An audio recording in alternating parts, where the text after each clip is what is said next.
Bismillahirrahmanirrahim. Assalamualaikum warahmatullahi wabarakatuh. Apa kabar anak-anakku sekalian? Bagaimana keadaannya hari ini?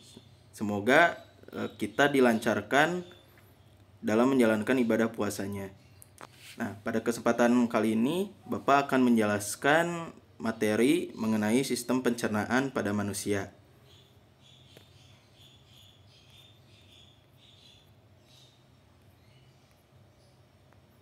Kalian sering kan bernapas? Nah, kenapa sih kita itu harus bernapas? Dan bagaimana sih proses dari bernapas itu? Kan kita hanya taunya ya bernapas dari menghirup lewat hidung dan keluar dari mulut. Nah, itu bagaimana prosesnya? Nah, Bapak akan menjelaskan secara rinci dan secara garis besar mengenai sistem pernapasan pada manusia. Nah, pertama, apa sih pernapasan itu? Nah, pernapasan ini merupakan proses keluar masuknya udara dan ke hidung dan masuk ke paru-paru dan nantinya akan keluar melalui mulut. Nah, proses pernapasan ini terbagi menjadi dua. Ada yang inspirasi dan ekspirasi. Bedanya apa sih? Nah, anak-anak, bedanya itu inspirasi itu di mana terjadinya proses masuknya udara dari luar tubuh menuju ke paru-paru, sedangkan ekspirasi itu proses keluarnya udara dari tubuh paru-paru ke luar tubuh. Nah, ada juga yang dimaksud dengan respirasi. Nah, respirasi ini merupakan proses pembakaran sari-sari makanan di dalam sel tubuh dalam rangka menghasilkan energi. Nah, jadi apabila kalian ada yang beranggapan bahwa pernapasan dan respirasi itu sama, nah itu kurang tepat ya anak-anak. Sebenarnya respirasi ini lebih ke proses secara kimiawinya, sedangkan untuk pernapasan menjadi proses secara kebiologis gitu. Nah, ini gambar dari proses kita bernapas. Kan sudah disebutkan ada yang terjadi secara inspirasi dan ekspirasi.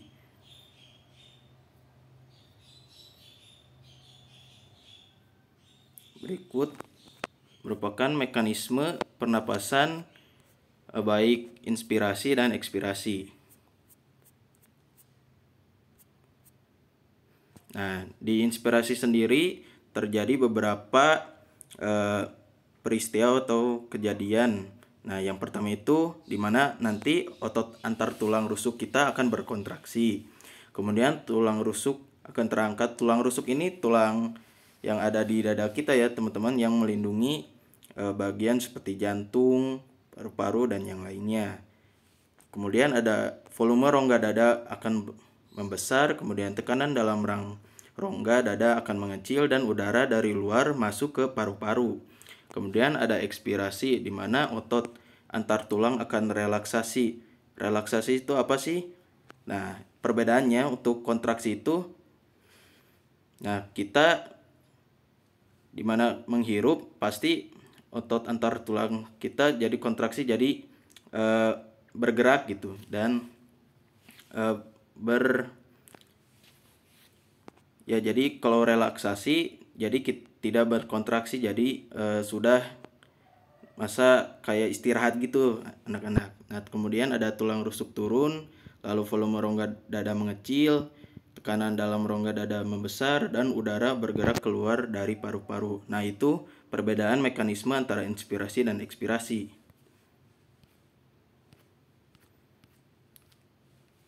Nah, ini kita akan masuk ke alat-alat dari pernapasan pada manusia, ya pada kita gitu kan.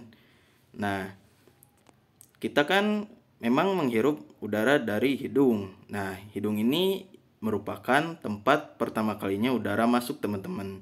Dan di hidung ini terdapat rambut-rambut yang berfungsi untuk menyaring debu ataupun kotoran, dan selaput lendir yang berfungsi untuk mengatur suhu udara pernapasan. Nah, jadi di hidung ini kita udara itu akan disaring, teman-teman, anak-anak, dengan rambut-rambut yang ada di hidung. Jadi biar udara yang dihirup bisa bersih gitu.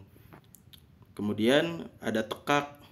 Nah, ini tekak ini merupakan rongga persimpangan antara saluran pencernaan, saluran pernapasan, dan saluran ke rongga hidung. Nah, di dalam tekak ini terdapat epiglottis. Nah, epiglottis ini berfungsi untuk menjaga agar makanan tidak masuk ke saluran pernapasan. Jadi, kita kan sebenarnya ada tenggorokan, ada kerongkongan. Nah, epiglottis ini ya berfungsi untuk menjaga agar makanan ataupun kita menghirup udara tidak masuk ke saluran yang berbeda gitu.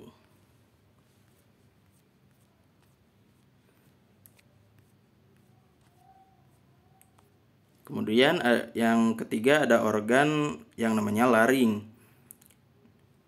Nah, laring ini pada bagiannya terdapat pita suara yang berfungsi untuk memberi warna suara pada manusia. Kemudian ada trakea.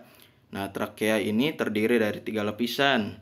Ada lapisan epitel dan lapisan epitel yang berlendir dan bersilia yang merupakan lapisan paling dalam. Kemudian ada lapisan tulang rawan. Nah, ini merupakan berupa cincin tulang rawan di bagian tengahnya. Kemudian ada jaringan ikat yang merupakan lapisan terluar. Kemudian ada bronkus dan bronkiolus. Nah, bronkus ini merupakan percabangan dari trakea, sedangkan bronkiolus merupakan cabang dari bronkus yang berujung pada saluran alveolus. Nah, kan tadi sudah disinggung dengan alveolus. Nah, alveolus ini terdapat di dalam kantung alveolus. Nah, dinding alveolus ini sangat tipis dan elastis, teman-teman. Dia itu berbentuk bola dan pada permukaannya banyak terdapat pembuluh kapiler. Nah, alveolus ini berfungsi sebagai tempat pertukaran gas antara oksigen dan karbon dioksida. Nah, kemudian ada paru-paru. Nah, paru-paru ini merupakan organ pernapasan yang paling utama anak-anak yang dibungkus oleh selaput pleura. Nah, di antara selaput tersebut terisi cairan di dalam pleura ini yang berfungsi melindungi paru-paru dari gesekan ketika paru-paru kembang dan kempis, ya, kontraksi dan relaksasi itu teman-teman, yang inspirasi dan ekspirasi. Nah, ini merupakan gambar dari alveolus. Di alveolus ini ya ada vena paru-paru, ada arteri paru-paru, bronkiolus, kemudian ada dadar kapiler. Nah, ini alveolus yang berbentuk bola seperti itu. Kemudian paru-paru sendiri. Nah, tadi kan ada faring ataupun terus laring, trakea, bronkus, bronkiolus, dan alveolus. Nah, kita masuk ke kelainan pada sistem pernapasan. Ya, mungkin kita mengetahuinya secara umum ya paling asma gitu kan. Nah, itu ada yang lain teman-teman, penyakit dari sistem pernapasan. Nah, yang pertama itu ada influenza. Apa sih influenza itu? Nah, ini merupakan penyakit yang disebabkan oleh virus influenza dengan gejala antara lain pilek, hidung tersumbat, bersin-bersin, dan tenggorokan gatal. Kemudian ada asma. Nah, ini merupakan ada mungkin dari anak-anak ataupun teman-teman yang mempunyai penyakit ini. Nah, ini merupakan penyakit keturunan sebenarnya. Nah, ini merupakan suatu penyakit penyumbatan saluran pernapasan yang disebabkan alergi terhadap rambut, bulu, debu, atau tekanan psikologis. Nah, asma ini kan sudah Bapak katakan ya bersifat menurun. Jadi kalau misal ada orang tuanya yang memiliki penyakit asma, pasti anaknya dapat mengalaminya. Kemudian ada tuberkulosis dan sinusitis. Apa sih tuberkulosis itu? Nah, tuberkulosis ini merupakan penyakit paru-paru yang diakibatkan serangan bakteri Mycobacterium tuberculosis. Nah, di mana difusi oksigen menjadi sulit dikarenakan adanya bintil-bintil atau peradangan pada dinding alveolus. Kemudian ada sinusitis. Ini merupakan penyakit peradangan pada sinus yang di dalamnya terkumpul nanah, anak-anak. Nah, kemudian ada rinitis. Nah, penyakit rinitis ini merupakan gangguan radang pada hidung akibat infeksi oleh virus, tapi juga bisa dikarenakan reaksi alergi terhadap cuaca, serbuk sari, dan debu. Kemudian ada adenoid. Nah, adenoid ini merupakan pembekakan kelenjar limfa di sekitar tekak ataupun faring dan hidung yang mempersempit jalan nafas. Nah, yang menderita penyakit ini biasanya lebih suka bernapas lewat mulut karena ya adanya pembekakan pada sekitar hidung, jadi pastinya itu sakit. Nah, itu kemudian ada pleuritis. Nah, pleuritis ini merupakan radang pada selaput pembungkus paru-paru atau bisa disebut dengan pleura. Kemudian ada faringitis yang merupakan radang pada faring akibat infeksi oleh bakteri Streptococcus. Kemudian ada laringitis. Penyakit ini terjadi pada radang pada laring yang disebabkan oleh infeksi, terlalu banyak merokok, minum alkohol, dan terlalu banyak serak. Nah, jadi diingatkan ya anak-anak ke orang tuanya yang sering merokok bahwa itu sangat tidak baik bagi kesehatan. Kemudian ada penyakit bronkitis. Nah, penyakit bronkitis ini merupakan penyakit radang pada cabang tenggorokan akibat infeksi. Kemudian ada asifikasi yang merupakan gangguan pernapasan pada waktu pengangkutan dan penggunaan oksigen yang disebabkan oleh tenggelamnya ataupun alveolus terisi oleh air. Kemudian pneumonia, keracunan CO dan HCN ataupun gangguan sistem sitokrom. Kemudian ada asidosis, merupakan penyakit dengan kenaikan kadar asam karbonat dan asam bikarbonat dalam darah sehingga pernapasan terganggu. Kemudian ada emfisema. Nah, ini merupakan penyakit pembengkakan karena pembuluh darahnya kemasukan udara. Kemudian ada pneumona, merupakan penyakit infeksi yang disebabkan oleh virus atau bakteri pada alveolus yang menyebabkan terjadinya radang paru-paru.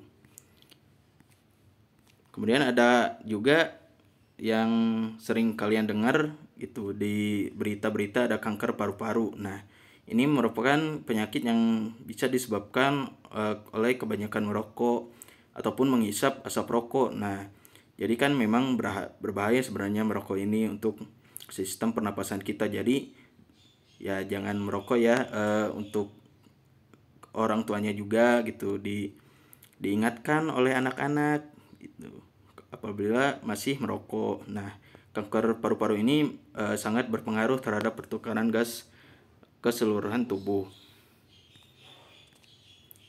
Cukup sekian materi yang bisa sampaikan oleh Bapak. Apabila ada pertanyaan dari anak-anak, disilahkan bisa bertanya di WhatsApp grup kelas ya. Terima kasih. Assalamualaikum warahmatullahi wabarakatuh.